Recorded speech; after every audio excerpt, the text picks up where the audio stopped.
Hello students, welcome to e-classes of P.N. Amerse High School. We will continue with our chapter number 12, Ratio and Proportion. Now, question number 8 of exercise 12.1.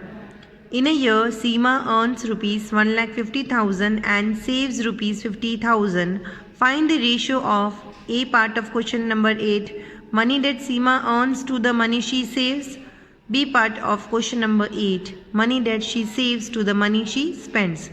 Students, here what is given in the question is that in 1 year, Seema earns 1,50,000 and she saves 50,000 rupees. We have to find out the ratio of money that Seema earns to the money she saves, and we have to find out the ratio of money that she saves to the money she spends. Solution for sum number 8. Here you have to solve first A part of sum number 8. Money earned by Seema is equals to rupees 1,50,000. Money saved by her is equals to rupees 50,000. It's given in the question. We have to find out ratio of the money that she earns to the money that she saved. So here, as money that she earns is written first, so we will write it as a numerator, money that she earns, and in the denominator we will write money that she saves. So now in the place of money that she earns, we will write 1,50,000, and money that she saves is we will write here as 50,000. So 1,50,000 upon 50,000. We will cut these zeros from above the line and below the line. Now the number so remained is 15 by 5. Now we will divide numerator and denominator by 5. So 15 divided by 5 is 3 and 5 divided by 5 is 1. Therefore, the ratio of the money that she earns to the money that she saves is 3:1. Students, here we have to find out the ratio of money that she saves to the money that she spends. So first we have to find out how much money does she spends. So money that Seema spends is equals to money earned minus money saved. Here money earned is 1,50,000 and money saved is 50,000. By subtracting 50,000 from 1,50,000, we will get 1 lakh. So money that Seema spends is 1 lakh. Now here we have to find out ratio of the money that she saves to the money that she spends. So here we will write money that she saves divided by money that she spends. Now in the place of money that she saves, we will write 50,000, and in the place of money that she spends, we will write 1 lakh. Now we will cut this 0 from above the line and below the line, this 0 from above the line and below the line, and this 0 from above the line and below the line, and this 0 from above the line and below the line. So the number so formed is 5 by 10. Now we will divide numerator and denominator by 5. So 5 divided by 5 is 1 and 10 divided by 5 is 2. So the ratio that the money she saves by the money she spends is 1:2. Students, try to solve sum number 9 of exercise 12.1 by yourself. Question number 10. In a college, out of 4,320 students, 2,300 are girls. Find the ratio of A. Number of girls to the total number of students. B. Number of boys to the number of girls. And C. Number of boys to the total number of students. So students, what is given in the question is that in a college, total number of students are 4,320. Out of these, 2,300 are girls. We have to find out the ratio of the number of girls to the total number of students and the ratio of number of boys to the number of girls and the ratio of number of boys to the total number of students.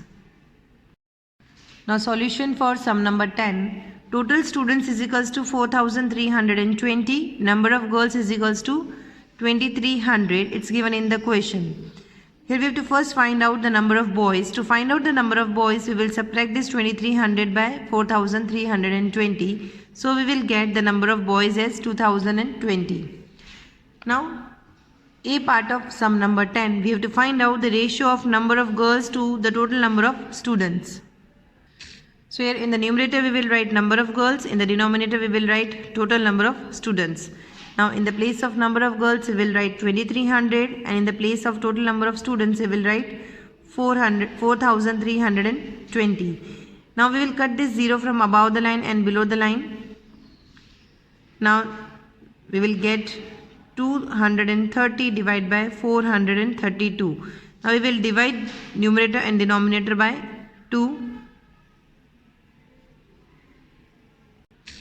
So by dividing 230 from 2 we will get 115, and by dividing 432 by 2 we will get 216. So the simplest form of 2300 by 4320 is 115 divided by 216.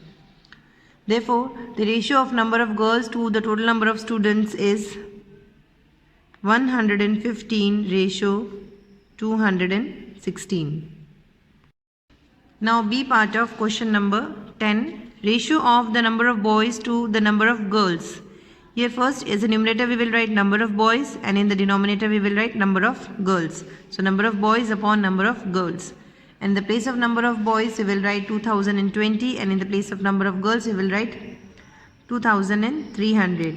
So first we will cut the 0 from above the line and 0 from below the line. So we will get 202 upon 230. Now we will divide numerator and denominator by 2. So by dividing 202 from 2 we will get 101 upon, by dividing 230 by 2 we will get 115. So the simplest form of 2020 and 2300 is 101 upon 115. So the ratio of the number of boys to the number of girls is 101 ratio 115. Now C part of question number 10. Ratio of number of boys to the total number of students. Here in the numerator we will write number of boys, and in the denominator we will write total number of students. So number of boys upon total number of students. Now in the place of number of boys we will write 2020, and in the place of total number of students we will write 4320. Now we will find out the simplest form of this number. So we will cut the 0 from above the line and below the line. So the number so formed is 202 upon 432. Now we will divide numerator and denominator by 2. So by dividing 202 by 2 we will get 101, and by dividing 432 by 2 we will get 216. So the simplest form of 2020 and 4320 is 101 upon 216. Therefore the ratio of the number of boys to the total number of students is 101 ratio 216. Students, try to solve question number 11 of exercise 12.1 by yourself. Now question number 12. Cost of a dozen pans is rupees 180 and cost of 8 ball pens is rupees 56. Find the ratio of the cost of a pan to the cost of a ball pen.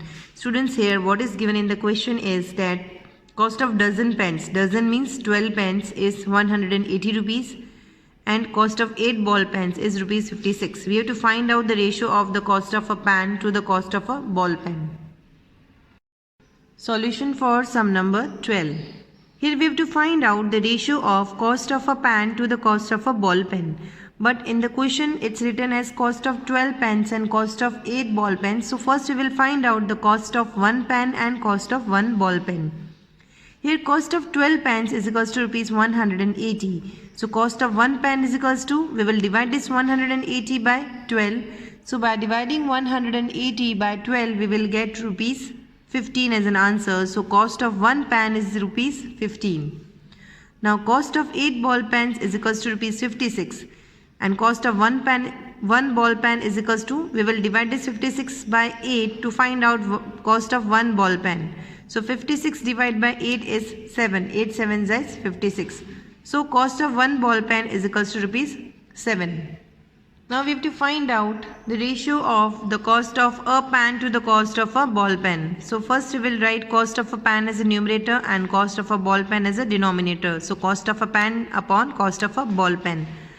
Now cost of a pan, which we found out now, is 15 and cost of a ball pen is 7. Now as 15 by 7 is itself in the simplest form, so the answer is the ratio of the cost of a pen to the cost of a ball pen is equals to 15:7. Students, with this we end our today's video and will continue with our chapter in the next video. Thank you.